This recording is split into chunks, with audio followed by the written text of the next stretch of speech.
You are now tuned in to the Off the Porch podcast with the podcast point guard, Derek Lamont, coming through them screens, hitting them threes, giving you that information that you need. Swinging back through, coming off that screen, leading you to the back door to the information as only I can. Yo, I am so thoroughly excited to be with you all on today.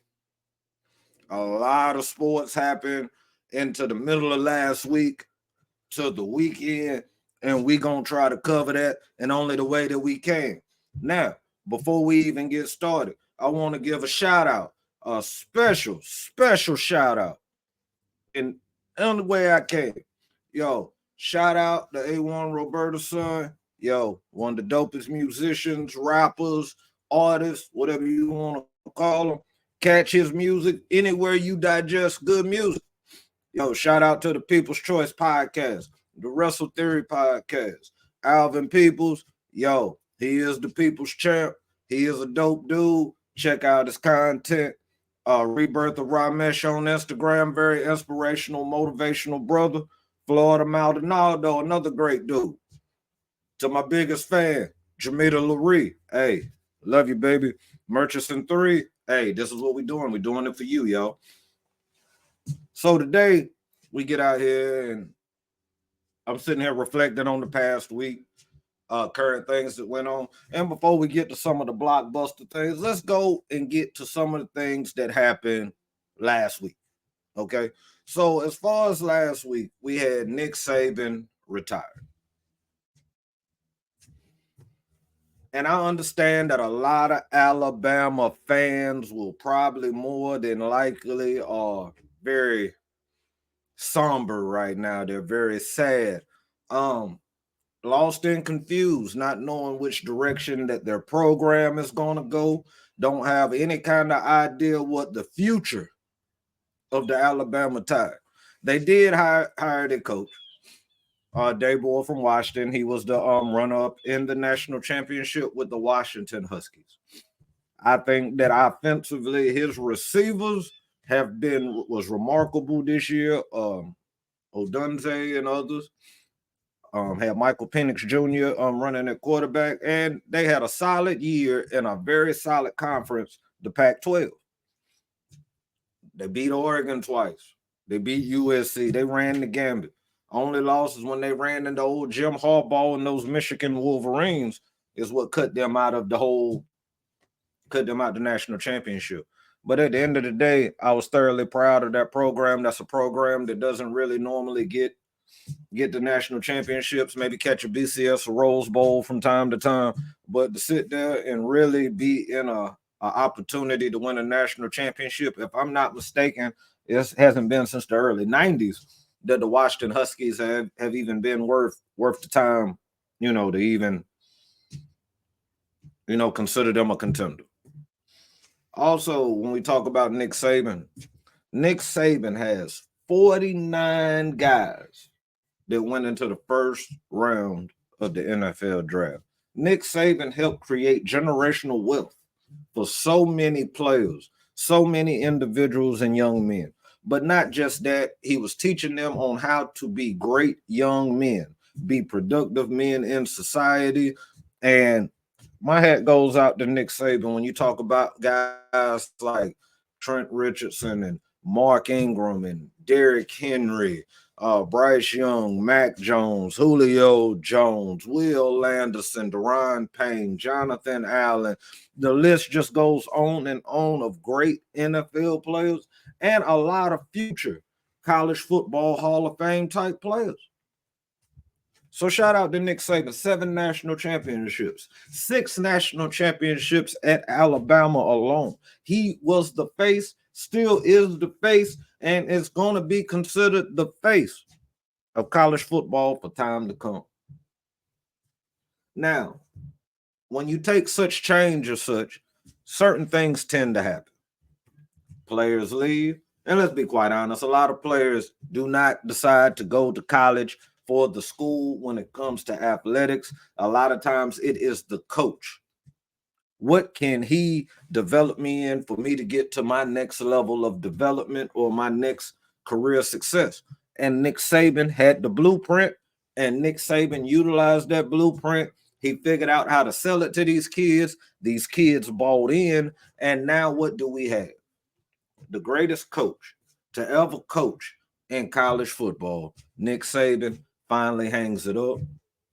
The SEC is probably happy because now they know that there is another chance, another door open to maybe win that conference and maybe lead that on into the college football playoffs. That is going to 12 teams this year. I was not an Alabama fan. I was not an Alabama hater, but I was not an Alabama fan. But just like anybody else, I do respect greatness. Nick Saban is the personification of greatness. Nick Saban showed you what it was to put in the work, have a plan, and be successful executing that plan. So for the Off the Porch podcast, we will say shout out to you, Nick Saban. Thank you for the memories. Thank you for the agony in some cases for teams that got beat by Alabama. And we just want to say thank you for your service, and we respect and love what you brought to the sport of college football. Thank you, Nick Saban. Awesome guy. So then as we go on and we get on through, now we hear old Pete Carroll has now lost his job with the Seattle Seahawks. I can't say that I saw that coming. I can't even say quite honestly that I understand technically or why they decided to make that move. Right when they found their quarterback for the time being. Solid running game. Big play wide receiver. And, well, just a wide receiving core that's pretty good. A defense that was getting better every year. And it wasn't like Pete Carroll got rolled or mollywopped or Seattle just didn't contend. Seattle was in the fight. Not enough weapons, didn't make enough plays. So now you take Pete Carroll, who had a legendary but short-term college career. His first tenure in the NFL wasn't that successful, which led him to college in the first place. To go to Seattle and make an ensemble of the Legion of Boom, Richard Sherman, Cam Chancellor, and those guys, Bobby Wagner, so forth with that whole team. Discovered and developed Sir Russell Wilson. Pete Carroll, we salute you, even though I didn't care nothing about you because you stayed a thorn in the side of my Panthers during the Cam Newton era. But I respect it. I respect you. And whatever, if you're going to the Seattle front office or you're going to move on to another team and try to rebuild, I know that you're up in age and I don't know what you still want to do. But, sir, we thank you for your support and we wish you nothing but the best. Then here we go, and Bill Belichick. Bill Belichick and the New England Patriots decided to separate and part ways. I know for New England, it's probably as sad of a day as it would be for, Alabama fans. A dude there that has led you to numerous Super Bowl victories, 6, I believe. You coached who they consider the greatest quarterback in NFL history. You've led some of the greatest defenses. You had one of the most legendary offensive teams when Sir Randy Moss graced the New England Patriots. And to imagine what your record and what your legacy would be if Eli Manning and the New York Giants didn't have the key to beating you all. Even though I really never cared for Belichick after our Super Bowl loss to the Patriots, I always had a certain respect. Now, I don't know. I have no clue what's next for Belichick. I haven't really heard in a serious connotation that retirement was on the path. So we don't know. But what we do know is that this dude was an extraordinary coach. This was a dude who was a disciplinarian. You would do it the Patriots way, or you will do it no way at all. I respect the winner, but I respect guys that do it the right way, guys that stand on their heel and will fight on that heel. I respect it. Bill Belichick, off the porch, salute you for being a great coach, being a great man, also developing and leading others to reach their maximum potential. Shout out to you. It just seemed like this list of people that just keep getting fired just goes down the line. Then we had the Tennessee Titans and Mike Vrabel. That was an issue of coach didn't want the general manager, already burnt that bridge, didn't win enough games to continue your job. I really thought that Vrabel was going to be highly considered for the Patriots job, but the Patriots already had a plan, and they chose to go with Gerard Mayo. He's highly regarded within the Patriot community. The Patriot fans love him. All of them love him. I wish him nothing but the best, but I cannot tell you what trajectory New England's going to go with this guy. We have nothing. We don't have any kind of idea to say if New England is 2 years away, 3 years away, or this dude just got some spark in him that we're going to see dramatic changes within a year. Not saying that at all. Not saying that at all. Wouldn't say that. But family, while I got you, let's talk about the NFL wildcard playoffs. We know that's what it's about, the super wild card weekend. And what a wild card weekend we had. We had C.J. Stroud, the great C.J. Stroud, the number 2 pick in the draft from Ohio State that was drafted by the Houston Texans, come out in his first playoff game against a very dynamic defense of the Cleveland Browns. And C.J. Stroud performed. He showed up. He showed out. I respect C.J. Stroud. C.J. Stroud got put in the right situation, and he took every single advantage of it. I tell you, people, go back, watch the game. You're not going to see a rookie on that screen. You should have kind of knew it when you saw the college football playoffs last year, and he was pretty much playing NFL light team in the Georgia Bulldogs, and C.J. Stroud still had a remarkable, outstanding football game against that junior NFL unit. Did I expect him to have success? Yes, I did expect success from C.J. Stroud, but I would be lying to you if I told you that I thought that this astronomical ascent that he has made was coming. I didn't. I really didn't, in no form or fashion. But hey, shout out to the young bull C.J. Stroud leading the Houston Texans to a victory that was sorely needed.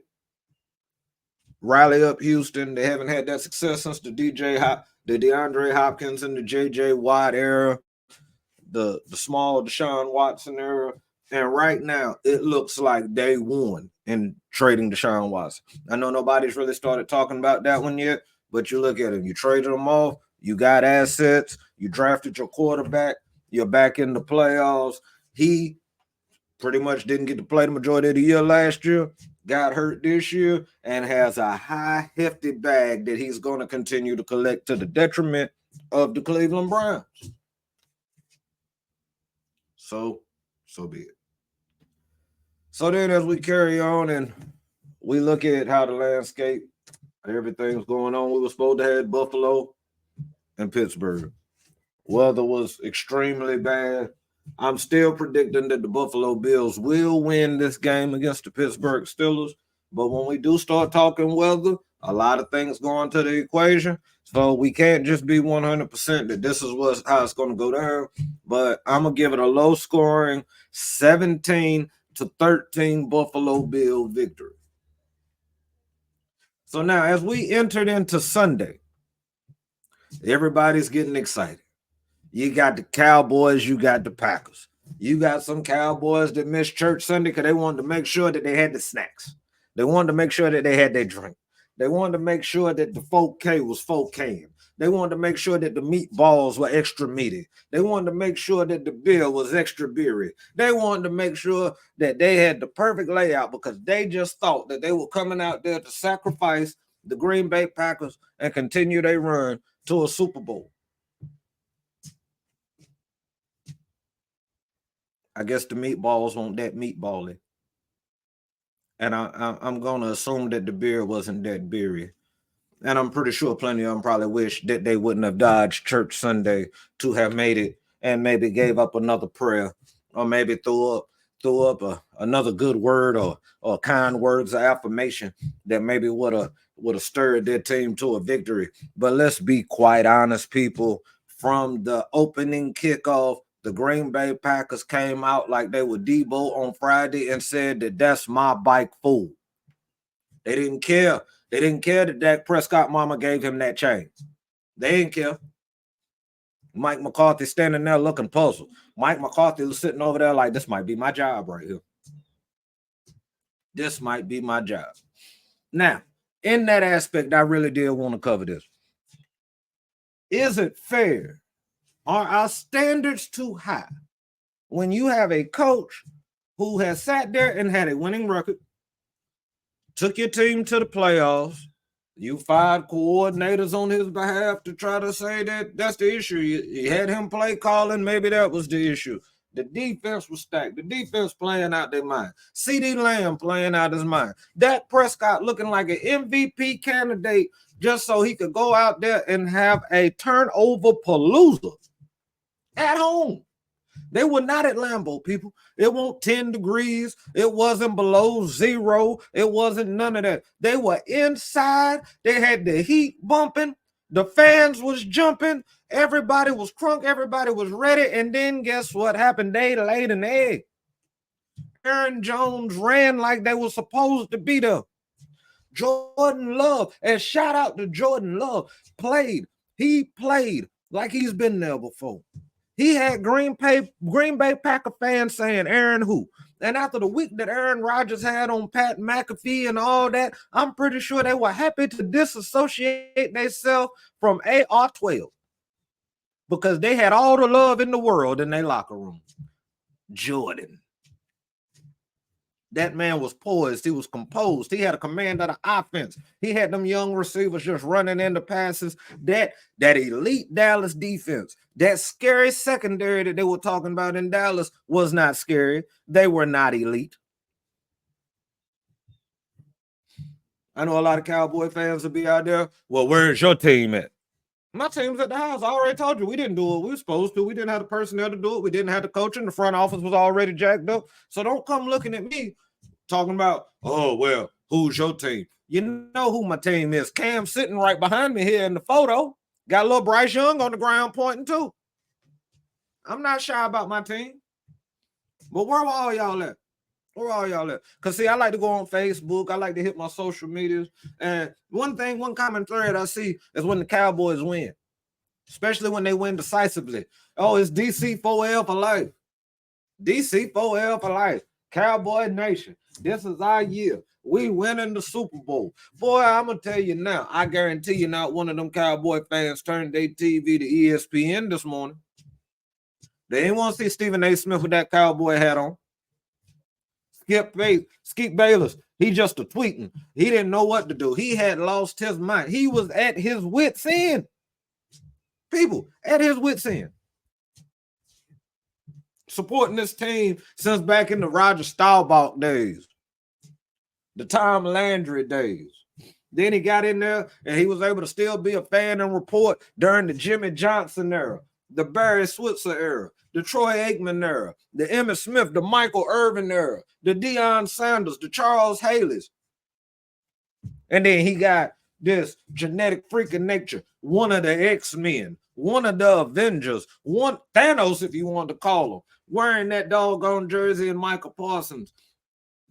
Worst ratio for pass rushing in his career happened against the Green Bay Packers.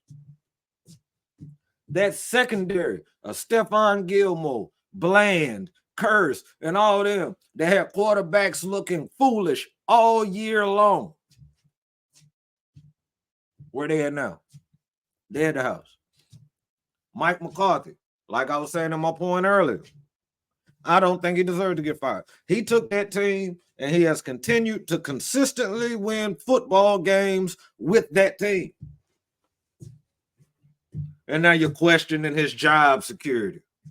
See, now this is when it go back to guys like us who team is not in it and team is not involved. And we win in 2 games and 3 games and 4 games and 5 games and don't see nothing else. Because at the end of the day, we want a quarterback that's going to consistently carry us to where we need to be. Dallas has had it. They just can't get through their playoffs. That's the only thing they can't do. So in that whole equation, when I look at the thing, I'm not saying that a coach needs to be fired. But what I'm saying is they need to get right. They need to figure out what they need to do to get to the next level. Because the fan base is impatient. The fan base is impatient. The owner's impatient. The city's impatient. The state is impatient. How do you cover that? How do you fix that? You try harder. You try to do better.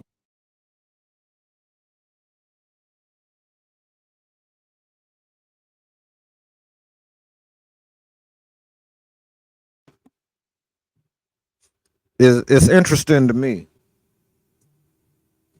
It's just interesting to me when you have so many teams looking for coaches that can get them wins. It's crazy to me when you got coaches who can't lead the team to 2 to 3 wins. And you have a franchise, an absolute franchise, who's getting 10 wins, 11 wins, 12 wins. And people are still disgusted. People are spoiled. People, you just get your players back. Like maybe start looking at Jerry Jones. Your offensive line is aged. Tony Pollard's not that dude. At least not now. I think you've broken Tony Pollard. You disrespected Zeke Elliott. You disrespected Amari Cooper. You sent Dalton Schultz out the door. And then you're wondering when key guys, leadership guys, are now no longer in your building, but you replaced them with other leadership guys. Just thinking you can plug and play, plug and play, plug and play. There's a thing called continuity. There's a thing called chemistry. There's a thing that is required for you to be the best that you can possibly be, repetition. And if the guy to the left of me is not going to be the same guy next year, and then the year after that, the guy to the left of me is going to be somebody different. And then by the time we get to that year, the guy on the right side of me, he's somebody different. And then I got to learn how this man play. I got to learn. And I get it. They get paid millions. This is their job. This is what they're supposed to do. But you got to take the human effect. You got to take the human factor. You got to take all of that into consideration. You can't just sit there and be like, oh, we were losing. We just keep losing. Oh, we can't beat the 49ers. Oh, the Packers came in our house. Y'all have been good, but let's be quite honest. This year, I'll say in the last 6 to 7 years, was the most convincing campaign that y'all had that y'all could continue. And y'all have had some great teams. I can't say that it's coaching. I don't want to say that it's coaching. Not in any, remotely, in any form or fashion. Some of it might be coaching. Maybe it's individual coaches. But you can't convince me that a dude that continues the consistency of wins that he continues to give that organization, that he's the problem. Sometimes in the NBA, that can be the case. You're only managing 12 to 15 guys. But in the NFL, 53 at minimum. It's not all on the coach. So Cowboy fans, heal up. Look at past games. Maybe you can go back to the 90s and watch how y'all was beating up the Bills and the Falcons and Super Bowls and things of that nature. Put a smile on your face. You can do that, and it's going to be all right. Other thing we wanted to conquer was the Detroit Lions and the Los Angeles Rams. Oh, Matty Stafford came back home, which I found this absolutely hilarious that they banned like fans from wearing a Matt Stafford Detroit Lions jersey at the playoff game. I understand that upsmanship and so forth, one-upsmanship and so forth. I'm not mad at it. But for the first time in eons of years, the Detroit Lions hosted a playoff game. Wait for it. The Detroit Lions won a playoff game. They won a playoff game. It wasn't the easy rollover that some people might have expected by the play that the Lions had this year. But the Rams, I want to give all the credit in the world to Sean McVay, Matt Stafford, Aaron Donald, and the Los Angeles Rams. They put up a valiant effort. They took on a raucous crowd and was really 1 or 2 plays away from winning that game. So shout out to the Detroit Lions for winning their first playoff game in God knows when. Even hosting one in God knows when. And exercising the demon of Matt Stafford out y'all's building. Jared Goff each year has gotten better and has progressed better than the year before. I'm so happy for that kid. I'm really hoping that Ben Johnson is considering the Panthers because at the end of the day, what he has done to Jared Goff, I pray he can do it for Bryce Young. So Tampa, back up the Brinks truck, baby. It's time to bring in Ben Johnson. And as I'm recording this, the day of the Monday of the wild card weekend. And on the Monday of a wild card weekend, like I said, we get Pittsburgh and Buffalo, which I'm taking Buffalo, low scoring game. And then we have the Philadelphia Eagles versus Tampa Bay. And I'm giving you Philadelphia 24-17 over Tampa Bay. I feel like Tampa Bay will put up a great effort. But at the end of the day, Philly's experience and their roster will be the final, the depth of their roster and the talent of their roster will be the final say in them winning. Jalen Hurts and Philly have been struggling as of late. Some people even calling if they don't win this game, maybe Nick Sirianni should lose his job, which that's even more laughable than Mike McCarthy. It's very laughable to me. And the only reason why it's laughable, he took them to the Super Bowl last year. They started off like 10-1, 11-1 this year, and now where they're in the playoffs, but because they struggled a little bit, you're asking for this man's job. That's going to be an episode that we're going to do. That is an episode we're going to do. And the reason why we're going to do that episode is on the grounds of this episode here, like the episode I want to do, is really talking about fanaticism. I've done it on my Spotify audio podcast before, but now I kind of want to bring it to this one. When do our expectations become too much? Are we mentally insane as sports fans? I just really want to delve into that one. I really want to, and if you're watching, hit the like and the subscribe because the goal is to get to the right amount of subscribers and viewers so that we can do lives and so forth. Because I really want to hear what y'all have to say about fanaticism, your own personal fanaticism, some of the craziest things that you've done or thought for your team. That's something that I really want to get into with you guys. Because see, within this community right here, I want to get to the point where we are a functioning community. We could talk about sports, maybe even some other things elucidated, not related to sports. We want to bring it all to you. I'm gonna be doing more hockey dialogue as it goes on. All the support that I'm getting from the reels on Facebook and so forth and other platforms, I want to say that I thank you from the bottom of my heart.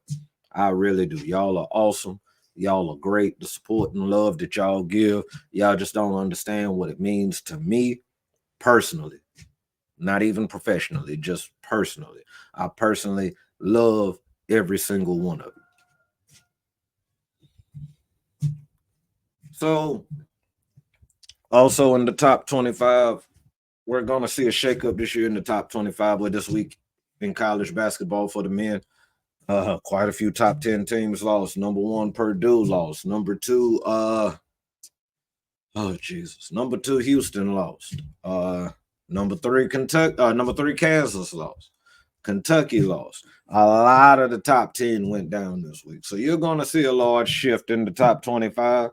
We're just starting to get into real harder conference play when it really gets exciting, getting on that road to March Madness. And best believe, we're going to be here. Off the Porch is going to be here so we can cover and talk about all this college basketball that's going on. Yo, I really hope that you liked the show. I hope you found it informative. I hope that I entertained you in any form or fashion. If anybody hasn't told you that they love you today, or you don't feel valued, or you don't feel like you matter, I love you, I value you, and you truly and most definitely matter. And if there's anything that's holding you back from following your dreams or have you kind of hesitant about going into this new walk, just remember, there's no greater day than to jump off the porch today. We're out. One love, off the porch.